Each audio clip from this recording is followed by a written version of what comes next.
The secretary heading to China directly from his trip in India. He'll meet in Beijing with the Vice Premier Wang Qishan. They're not giving us a lot more details, but the Chinese currency issue has overshadowed a lot of the secretary's trip here. We spoke with him exclusively in Mumbai. I asked him if the yuan issue was a bargaining chip in the U.S. relationship with China. I think it's good to step back and say what's at stake. What are we trying to basically achieve? You know, we had the world go into the worst financial crisis since the Great Depression. Economic activity around the world basically fell off a cliff. Markets stopped working.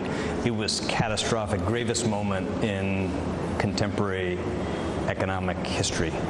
And what we did is come together and put a huge amount of financial force back into stabilizing financial systems, putting a foundation under growth, restarting economic activity. But we want to make sure as we do that, we're going to lay a stronger foundation for more balanced, more stable growth that's more durable. And as part of that, because the U.S. is saving more, we're spending less, future growth in the United States is going to come more from investment and exports.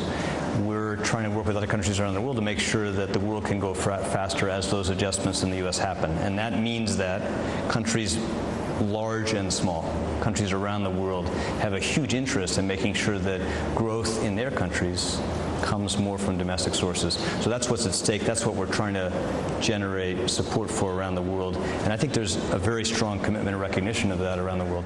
But this moment is not a vacuum.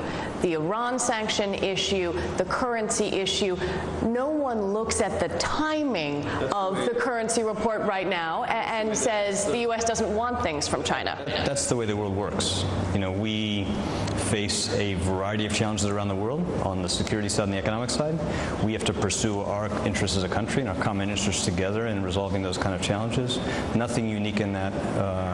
And I think we're making a lot of progress in building a strong global coalition, not just to confront the risks that Iran presents, but to make sure the world is healing. The economy is coming back.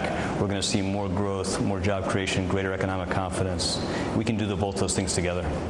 But what do you think about the issue of China moving toward using the yuan more in currency trading? We've gotten reports, Bloomberg's got a story out that they're looking at doing that against the ruble, for example.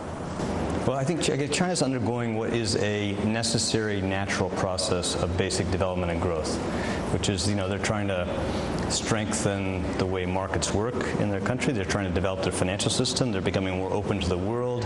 And with that, you're going to see their currency take on a broader role internationally. That's a healthy, necessary adjustment.